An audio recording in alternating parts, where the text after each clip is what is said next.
everybody, welcome back to my channel. If you're new here, I'm Emily. I'm a mom who loves home decor, thrifting, and a good DIY project. Today we have a couple of crafty home decor things, some DIY projects, and I am so excited to share these with you. I know I do a lot of thrift flips, and one of these is a thrift flip, but we're also getting a little crafty. I did want to quickly mention, because I feel like you guys don't miss anything, that yes, my face has a little infection thing, but it's going away. This is honestly 1,000 times better, but I needed to film this intro anyway. So without further ado, let's dive right into project number one. We are jumping in with our first project, and we are making these cute little fridge magnets. I don't really have a lot of family photos displayed around the house, and I thought this would be the perfect project to do that. I am gonna be using my Lien photo printer. Guys, this thing is absolutely incredible. It would make a great Father's Day gift for anybody looking to get something. Printing memories for our loved ones and just for ourselves to cherish, I think is so important. I was blown away by how easy setting up this printer was and by how amazing the color matches. I have seen so many photos with terrible color matching, and this thing blew me away. It is spot on with how it looks on my phone. Printing was also so easy. I just connected through the Wi-Fi and was able to do this right from my iPad. It was so simple. It also comes with a USB connector if you want to connect that way. Everything about this, from the setup to the printing process, was so easy. And honestly, easy is my favorite type of technology. And seeing how beautiful these pictures printed really just shows the quality of this amazing printer. So guys, I will have this link down below for you. Such a great gift, and really something that you can use for years, making memory books and all sorts of things. Being able to print from home is really such a gift. So the first thing we need to do after you've printed out your photos is I'm going to be using these cute little wood rings. You could also thrift little mini picture frames if you want to do that, but I really like these little wood rings. So I am going to be painting them. You know, I am such a neutral girl that I could have been happy just leaving them full wood, but I thought I would add just a little bit of fun detail because it's really like for the kids and to make it fun. I know I could have gone with color, but I'm still me and still wanted to keep it simple. So I just did these little like white stripes, and some of them I painted like halfway. I just kind of played around with it. Yeah, just had fun. And you could do this with the kids, or you could do this any way you want using any color palette. So lots and lots of options, lots of little designs. Maybe you guys are really great at painting. It's not my strength. Then I went around on my prints and made little circles that we are just going to cut out to size.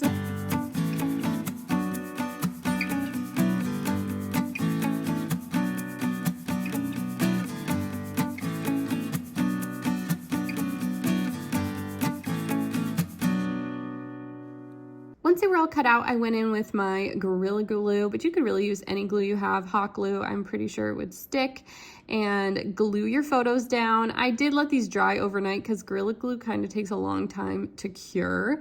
And once those were all dry and secured, I ended up buying, just because it was easy and it was really cheap, it was like $3 or something, this pack of magnets that comes with this little stickiness already on it. These magnets were so easy to use. You just stick the sticker, stick on the magnet, so simple. This is how it turned out. Guys, I will have Lien photo printer linked down in the description box. Such an amazing gift. You have to go check them out. Such high quality and a great price. I am very excited about this project. I found this stool at the thrift store. I feel like this is just kind of your generic stool. Then my husband chopped it shorter for me because I want to create that aged old little stool that I love so much. I've been trying to recreate this forever, and here I am trying to do it again. I used citrus strip and a wire brush to get off, I guess, this clear coat finish that was on it. I wanted to stain it, and there was like a shiny clear coat, so it's actually hard to see it coming off. But once you're done scrubbing it, you rinse it down and let it dry. Then I took my kitchen steak knife, I know I'm a little crazy, and really roughed it up. The wire brush wasn't doing it enough, and I wanted like to look like wood grain and just old, so I just kind of went to town with this thing. I did need to sand it after to smooth it out a bit because I went a little crazy, but nothing a little sandpaper couldn't fix. Then I went in with this early American stain. This is kind of like a really great stain color. I don't know, for just like a classic wood. It's not too orangey, it's not too dark. It's a really nice color.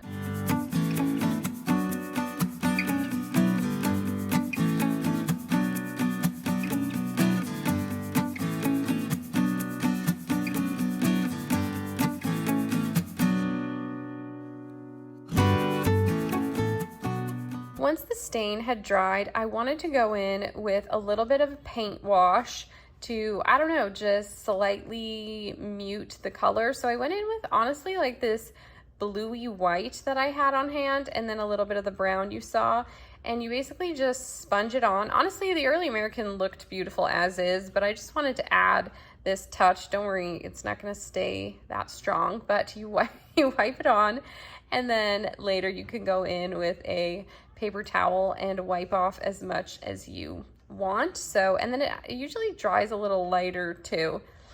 And here's how it looked before, and here is how it turned out. Honestly, I am blown away. This might be my favorite faux age stool that I have ever made. I think it turned out so good. It is so cute, and I love it just so much. This third and final project is very fun. This is my inspiration. I wanted to make these clay candle holders. This is my first time using Sculpey. I don't know why I've never used it before, but it was great. So the first thing you have to do is kind of like massage it, knead it for like 5 minutes to really soften it up because it's pretty hard clay. Then I rolled a chunk of it into a ball and rolled it out. And I quickly realized that I needed some parchment paper separating my rolling pin because it was sticking. So that's a little trick for you. Next thing I'm gonna do after I made my circle is I rolled out a very little skinny snake here and used that as my edge. So I wrapped it around. Honestly, everything I did, I am totally making up, guys. Like I said, this is my first time using Sculpey specifically. I have like played around with air dry clay, but I am not a professional clay person. So all I can do is kind of show you guys what I did, but you know, if somebody actually knows what they're doing, feel free to comment everything I did wrong down below. But then I kind of smushed it all together to break up that seam line. And I did end up going in with like a tiny bit of water. I don't even know if that really helped, but I did use water to kind of help smooth everything out.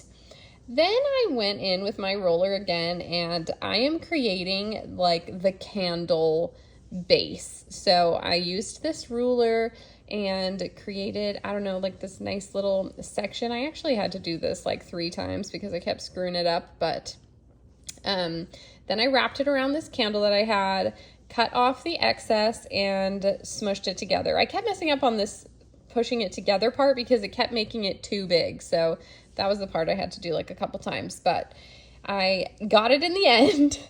And yeah, again, I'm just smoothing everything out. This was honestly such a fun project. I have so much Sculpey clay left over that I definitely want to make more things with it. But anyways, I attached the candle base, and then all that was left is the handle. So I did another little roly and got this thin little piece, and I'm trying to decide honestly like how big I want it and where to attach it. So I ended up attaching it to the top of where the candle will go and just down below the little rim edge here. I smoothed it all out with some water again, and then I popped it in the oven and baked it with whatever the instructions on the packaging told me. Once it came out and dried, I went in with this white paint. I actually left it white for multiple days because I could not decide what I wanted to do. But in the end, it was falling flat, and I ended up going in with the old stippling trick where you kind of mix 3 colors together and just like stipple. And I don't know, the goal is to kind of give like a little bit of an aged look. And honestly, I'm really happy with how it turned out. I think it is so cute. It definitely has like a handmade feel to it, but you know, for my first Sculpey project, I was like, this is actually so cute and so cool, and I'm really proud of myself. It's only gonna go up from here, right? That is everything, you guys. Thank you so much for watching. I hope you liked these crafts, DIY projects. I hope they inspire you to get crafting for your home. It's always so rewarding getting to make something with your own hands. Also, make sure you guys go check out Leanne Photo Printer. Head down to the description box. It would make a great Father's Day present. I love being able to print photos and memories, especially being able to gift them. That is just so special. So go check them out in the description box. Thanks again, Leanne, for sponsoring a portion of today's video. If you guys liked today's video, feel free to give it a thumbs up. As always, you can subscribe for more of my everyday life. Follow me on Instagram at emilyfaith.home. I hope you have a great day, and I will see you next time. Bye, guys.